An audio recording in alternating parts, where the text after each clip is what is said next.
Well, glad to be back. It wasn't long that I was here in your seats taking notes and trying to figure out how to get my grade from an A- to an A, beg, borrowing, and stealing my way to good grades.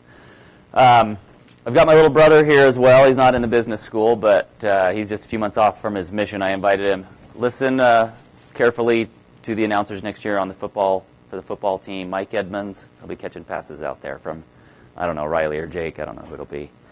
Excited to be back. This presentation I've given a few times here, and when I first started giving it like 6 or 7 years ago, the people didn't get it.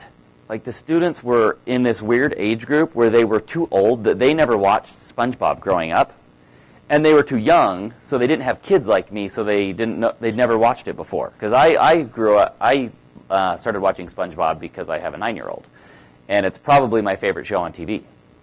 A lot of life lessons to be learned from SpongeBob.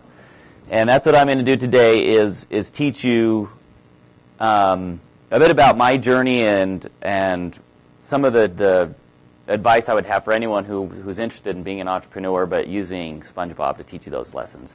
When I used to come to these types of lectures, I would hear these guys talk, and the biggest disconnect for me was I didn't understand how I got from being a student to where they were. They never really told me about how they got there. They would just tell me about what their companies did and all the money that they'd made and how great it was, but I never really understood, well, how do I go from trying to get from an A- to an A to running a company?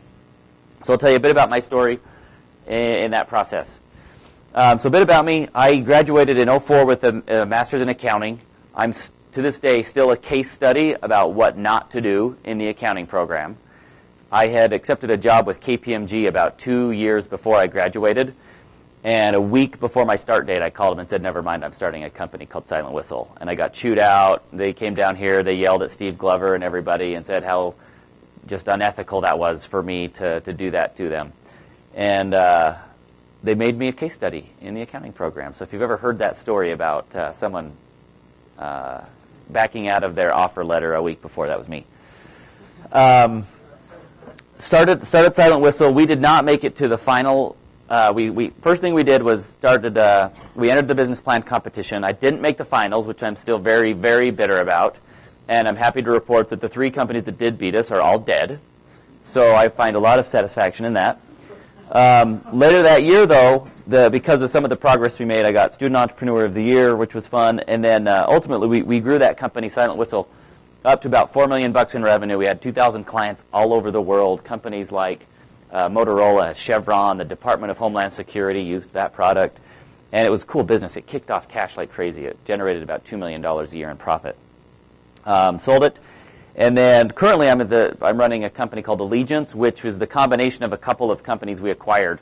Allegiance Technologies, which was founded by actually Dr. Rhodes, who works here in the Marriott School, and a company down in Austin, Texas called Inquisit. We bought those two, brought them together, and that's Allegiance. And what we do at Allegiance, real quick, here's just some background on the company. Growing quickly, like Dr. Little said, have about 100 people, most of them here in Utah, but we still have an office in Austin, Texas, India, and then some people in California. We work with a ton of big companies in a lot of different industries, lots of good awards, all that stuff. Here's what we do. There's a lot of, and this is happening in many different software industries because of the openness of data now and SaaS technologies and a lot of acquisitions that have happened by big companies like Oracle and IBM. A lot of big software industries are converging, and we're kind of at the center of a few of those. The first one is down there. You can't really see it. The market research industry. This is about a $30 billion a year industry still. So think of companies like J.D. Power and Gallup. And companies still spend millions of dollars with these types of firms trying to gather information about their customers. What drives purchasing, what drives them to leave. Really, really big industry that we intersect with quite a bit. The next is CRM. That's not showing up very well either. So Salesforce.com, Oracle, every big software company has some sort of CRM solution. Business intelligence, this is the space that Josh James is trying to disrupt with his newest company, Domo, which is helping visualize all of the mounds and mounds of data that companies are sitting on. And then the last is social media. So if you think of all these different all of these different industries. 10 years ago, if a customer had a bad experience with a brand, the worst that would happen is they'd tell some friends about it at a cocktail party. Where now, I was with the CFO of David's Bridal, a big bridal shop, and he said if a bride has a bad experience with us, she could tell 4,000 people over Twitter by the time she gets to her car. So it's more important than ever. The data is gotten out of control. Companies used to be able to control those conversations with their customers. They no longer can. And so this is creating a need to really understand, capture this data, understand what's going on, respond back to people. And it's really hard to do because there's so many means and channels of communication, whether it's Facebook, social media, Twitter, YouTube, and companies are just really struggling to get a grip on understanding this. So this is how we address that. We try to get everything from historical views to real-time views. So 10 years ago, the way that a company would understand their client, like I said, was go pay J.D. Power $1 million, and 6 months later they'd give you a study back that told you what your customers thought. Well, now, David's Bridal, for example, as soon as that bride says she had a bad experience, they want to know it, and they want to be able to talk with her.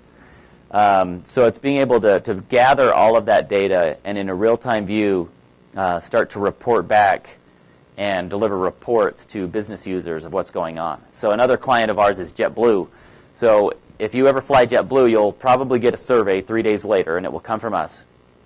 And because of all of the data integrations we've been able to do with their other systems, when you take that survey, we'll know what seat you sat in, what plane you were on, who the pilot was that flew it, who the flight attendant was in your cabin, how much you paid for your ticket, if your plane was late or not.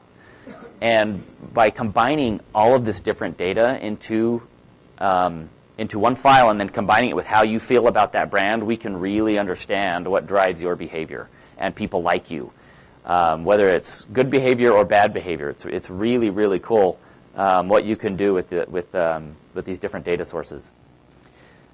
So that's Allegiance. Any questions on what Allegiance does? Okay.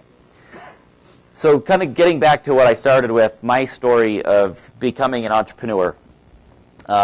This will be the first clip. When I was in school, when I started, I got home from my mission, and for my entire life I was going to be a heart surgeon. And I got home from my mission and said, never mind, I'm going to go to BYU and major in business. I had no idea what that meant. So I got down here and I found out that accounting came pretty easy to me. I'm pretty good with numbers, so that's what I majored in. I had no idea what I wanted to be. Like I said, I'd accepted an offer to go be an accountant. I would have been awful at that job. They would have fired me within a week for sure. But my last year of school, I took a class here from Larry H. Miller. And for those who aren't from Utah, he's now passed away, but he was the owner of the Utah Jazz and all the car dealerships in Utah and Idaho and all over the place. He taught a class here on Tuesdays and Thursdays, and it was 3 hours each class, and he would just come in and tell stories. We had no homework. There were no assignments. You just came in and listened to Larry Miller talk about stuff, and it was awesome. He'd talk about fights he got in with Karl Malone, and it was really cool. But when I was taking that class, I had kind of been toying around with a couple of other business ideas during college. One of them was a used car sales business. So have any of you ever heard of the guys? They'll go down to Vegas, and they'll go to the auctions. They'll bring a car back up. They'll detail it and flip it for $3,000. Well, that doesn't work so well. I lost like $15,000 in 6 months trying to do that in college. So that was my first taste of failure. But then I'd also started a little business. I was like a mini Overstock.com for Franklin Covey, where I'd had a part-time job. They decided that they wanted to get into the cell phone business as a day planning company for some reason. And one day I walked into this guy's office, and he had just these big giant stacks of phones. And I was like, what are these? And he said, these are the returns that we've taken back, and we don't know what to do with them, because Franklin Covey had this policy that they'd had for years, which was, we will return anything. So they just started returning these phones, and then they were used, and they couldn't do anything with them. So they were selling them to employees for just cheap. So I went back to my computer, I jumped on eBay and looked at all the market values of those phones, and went back and figured out that I could buy all of them from him for about $4,000, and that I'd probably be able to sell them for at least double. So at the time, we had like $4,200 in our savings account.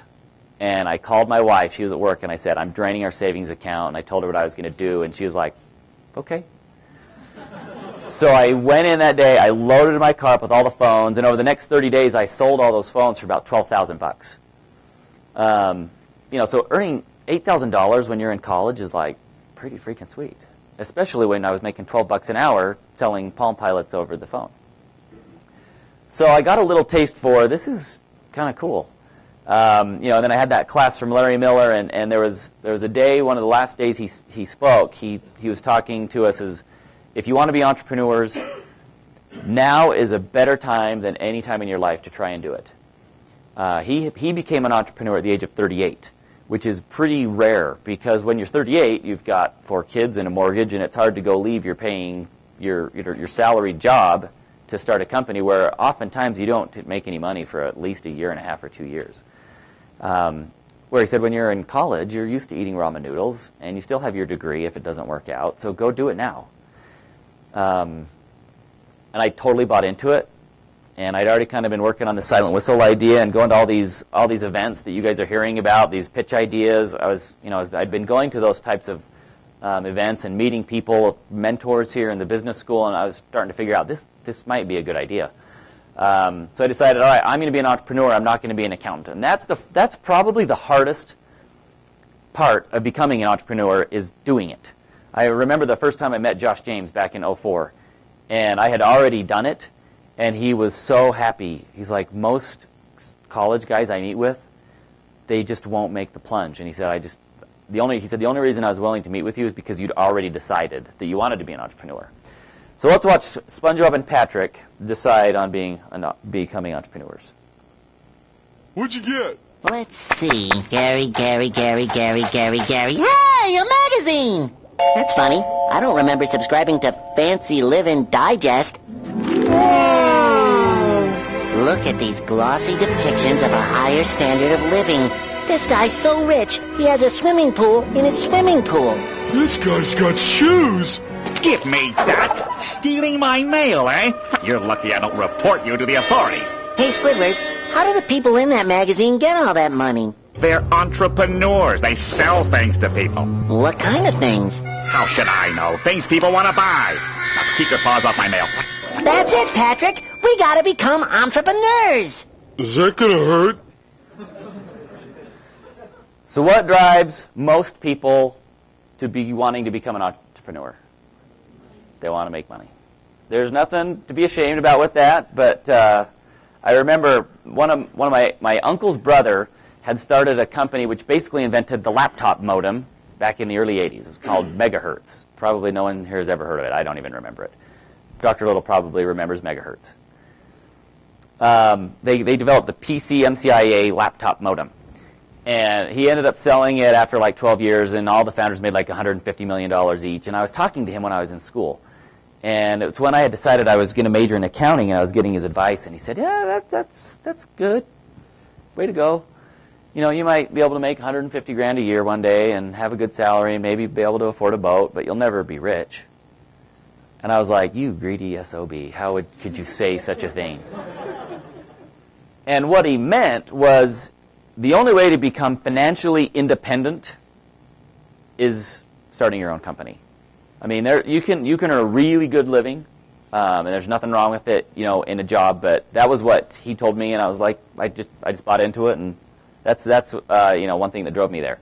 So obviously, once you've decided you want to be an entrepreneur, the next thing is, all right, what am I going to do? That's the second biggest challenge is, all right, I'm ready to go. Now, what's my business? And I'm not a big-time idea guy. So when I was in college, that was my biggest hesitation, is I don't know what to do. I'm not one of those guys that wakes up in the middle of the night and has some cool business idea. So let's watch how SpongeBob and Patrick get their idea. Quick, Patrick, without thinking. If you could have anything in the world right now, what would it be? More time for thinking. No, something real, an item, something you would pay for.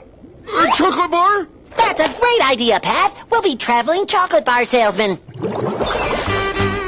Fancy living? Here we come. Make way for a couple of entrepreneurs. So one thing I'm always telling entrepreneurs when they come to meet with me is don't think you need some change the world idea to become an entrepreneur. That was kind of my impression during college, was I needed to invent the flying car in order to have an idea that was worth becoming an entrepreneur for. Where a lot of entrepreneurs who've been successful around here, the ideas really aren't that cool. I mean, there was a couple I met with a few years ago. They were making pool tables in China and selling them here. That was it. But they had a 50% margin, so they were able to create a pretty good business doing that. You think of like iFrogs, all the phone cases. I remember in 2007 and 2008 when the iPhone came out and all these people were trying to start these businesses to do iPhone covers. And I was like, that's just, what a simple, stupid business. Well, one of them, iFrogs, just got sold for like $118 million. And I thought the same thing about Farmville when Zynga launched Farmville. Well, Zynga is going to IPO in the next few weeks, and they're probably going to have a market cap of almost $10 billion. So it doesn't have to be some crazy, complex enterprise software or some biotech, a biotech idea. It's more important about finding a really good market opportunity and delivering a good solution to meet it, and then just executing at that point. The next step for me is being able to overcome rejection, because as soon as you want to be an entrepreneur, people are going to start telling you you're an idiot. My wife's family thought I was insane. Her family is very much a meat and potatoes blue-collar family, and it was weird for them that I was even getting a master's degree. So once I finished, and then I just told them all I'm not going to get a job, they're like, this guy's an idiot. My wife was supportive. My parents were pretty supportive. And a lot of people were, but I had everyone in the accounting program, when they found out what I did, told me I was an idiot. And a lot of potential investors or other people I'd talked to, a lot of them loved it and loved the idea, and others were like, dude, this is stupid. In fact, in one of the venture capital competitions here, I met with a venture capitalist, and he got in my face, and I still remember spit was hitting me in the face. He was so fired up about telling me how stupid the idea for Silent Whistle was. He said, it'll never work. I've owned a business like this before. This is a terrible idea. So you have to get used to that, just like SpongeBob and Patrick here. Okay, Patrick, this is it. The first step on our road to living fancy. Just follow my lead. Good afternoon, sir. Could we interest you in some chocolate? Chocolate? Did you say chocolate? Yes, sir. With or without nuts. Chocolate? Chocolate! Chocolate! Chocolate! Chocolate! I have literally made that face where they go like this to each other and run away. When I was starting, one of my early investors, John Richards here, he introduced me to some guy. He's like, this guy's awesome. He'll really help you. And I met with him, and he basically did that to me. And it kind of freaked me out. So you just have to be able to take the spit in the face like you saw that guy do there, and just move on. You can't get too down on yourself, because a lot of those early days, your mental and emotional ability and confidence is what drives you through the tough times. The next thing you have to learn how to do is bootstrap. And everyone knows what that term means. It means be cheap. Don't waste your money building your business on things you don't need. And it's really easy to do that. So let's watch SpongeBob and Patrick first in their lesson on bootstrapping. Chocolate bars, eh? Yes, sir. We are chocolate bar salesmen. Couple of mediocre salesmen, if you ask me. That's no way to carry your merchandise. No. Wrong. You guys want to be good salesmen, right? Oh, most certainly, sir. Well, no self-respecting candy bar salesman would be caught dead without one of these. Wow, what is it? It's a candy bar bag, you knucklehead. It's specially designed to cradle each candy bar in velvet-lined comfort. I'm wasting my time. You don't need these bags. We need them! We need them! So long, boys. Happy hunting. Suckers. Fancy living! Here we come! Wow, wow, wow, wow, wow. Okay, so early on, I got an investment for 50 grand pretty quick. And when you're building a company and you're not using your own money, it's a lot easier to spend it.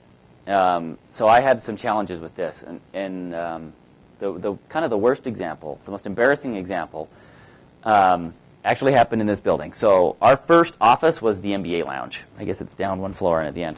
At least it used to be. And we had a couple of the little study rooms there, and that was our office for the first few months. And one of the guys on my business plan team was like, all right, I've got this friend.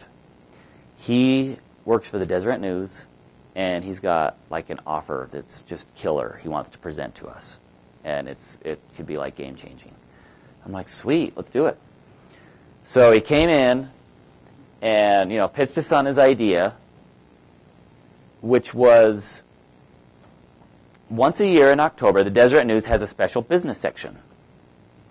And for $20,000, I could get the front page and pick what I wanted on it. So there'd be a story about me and a story about Silent Whistle. And, I just imagined how amazing that would be. And I could go show all the people that told me I was an idiot, look, I'm in the newspaper. And, I had $50,000 in the bank. And I'm like, 20 grand, that's 40% of my cash. That's great. That's a great decision. So lucky for me, I had an advisory board at the time. John Richards and Paul Allen. I think Josh was on it. I don't remember, but I had an advisory board meeting like the next day. And basically, I'd meet with them once a month. I'd tell them everything that was going on, and they'd tell me what I was doing right and what I was doing wrong. So I was like, all right, I'm gonna tell them about this tomorrow. I'm gonna really wow everybody. So they all showed up. I kind of saved this for last. So I was, giving them a general update, and I'm like, all right, now I'm going to really hit them in the mouth with this awesome idea. So I go through with that kind of a face. I'm telling them about this one-page, $20,000 Deseret News article I could buy. And I start to see them all like get uncomfortable in their chairs, and they're like looking around at each other. It got really awkward, and I finished, and I'm like, ta-da! And it was just this awkward pause. And John Richards knew me the best, so they all kind of looked at him, and he was like, all right, I'll be the one. He's like, Adam, this is the worst idea you've ever had. And it took some convincing for them to help me realize that spending 40% of my entire cash balance on a newspaper ad might not be the best use of money. So luckily I had some guys early on to help me, not buy candy bar carrying bags. But it's something every entrepreneur has to learn how to do. Some are better at it than others. I've got some of my friends who are really good at it still, even when their companies are doing $30 million in revenue. They're still super, super cheap. All right, next. Every entrepreneur has to know how to sell. If you don't know how to sell, don't be an entrepreneur. It's really important that you know how to sell. You're selling yourself to your employees, to your investors, to your customers. You are always selling your business idea when you become an entrepreneur. The next thing you have to learn to do is whatever you write your business plan around is not going to be whatever business it is that you end up running. It just changes, and you have to be able to refine your strategy. And a lot of entrepreneurs I've met, they'll keep banging their head against the same wall for a long time, and then they all of a sudden will realize, oh, it stops hurting if you stop and open the door, and things get a little bit easier. You're always doing that in business. And SpongeBob and Patrick, they had to do that as well in their chocolate bar company. We're not doing so well, Patrick. We need a new approach, a new tactic. I got it. Let's get naked. No, let's save that for when we're selling real estate. There must be something. What was the reason we bought those bags? He said we were mediocre. That's it. He made us feel special. Yeah, he did. I'm going back to buy more bags. No, wait, Patrick. There must be something to this selling game that we're just not getting. Other people do it. I mean, look at that. Eat barnacle chips. They're delicious. They are most certainly not delicious. Not the way I use them. Yet they sell millions of bags a day. Well, maybe if they didn't stretch the truth, they wouldn't sell as many. That's it, Patrick. We've got to stretch the truth. All right, so they had to refine their strategy. And in their case, refining their strategy is they had to figure out their product needed to do something else.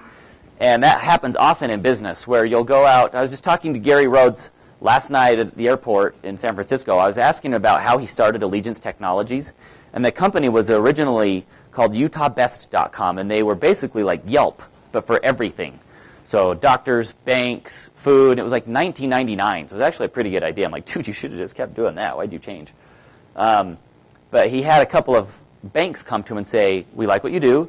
We don't want it public, though. Help us do what you do, but we want to keep it private, and we'll pay you 40 grand to do that. So that's how he adjusted his approach. And oftentimes your customers will figure out what to do with your product in different ways, and you need to be able to recognize that maybe the chocolate bar can be something other than a chocolate bar. And next, it kind of ties into the next step, which is sell the dream. And I don't know if you read that during any of your classes. It's a Guy Kawasaki book. And he talks about how you're not selling chocolate bars. You're selling whatever, you're selling the happiness that goes along with chocolate. You know, Disneyland, Disney does not sell DVDs and movie tickets and amusement park passes. They sell magic. That is what gets you to go to stupid Disneyland 4 times a year, just like my sisters, even though it's such a freaking ripoff. But they have my sisters convinced that it's magic. That's what Disney sells. They don't sell chocolate bars. All right, so SpongeBob and Patrick have to do this. We'll work as a team. Let me get this customer warmed up, and then you come in for the kill. The kill. Yes? Hello, young lady. We're selling chocolate. Is your mother home? Mom! What? What's all that yelling?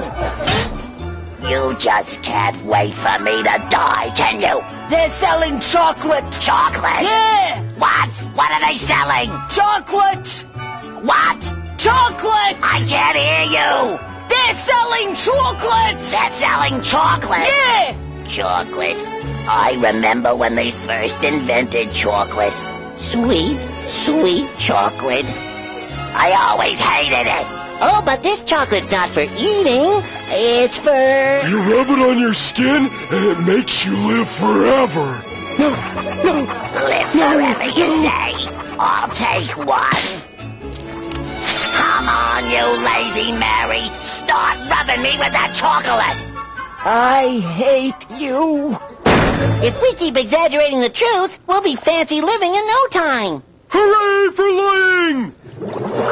It'll make your hair grow. Great! My wife's trying to grow a beard. They'll make you sound smart. I'll take 20! It'll keep your face from getting any uglier. Just in time. They make you fly. You'll fall in love. They'll bring world peace. You'll walk through walls. You'll rule the world.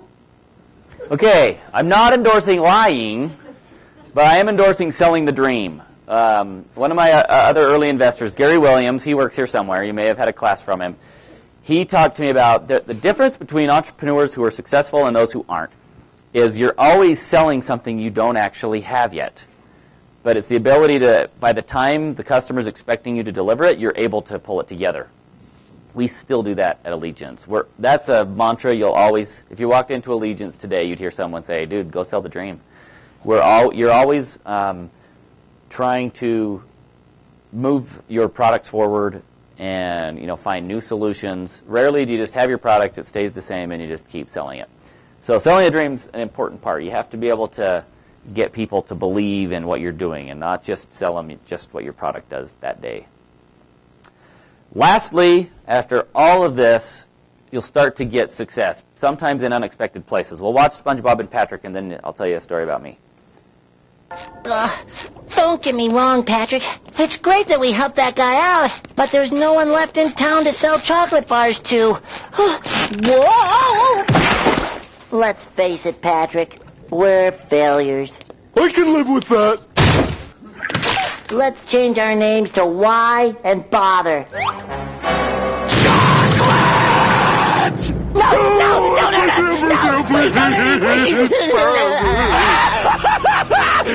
Finally! I've been trying to catch you boys all day! Now that I've got you right where I want you! I'd like to buy all your chocolate.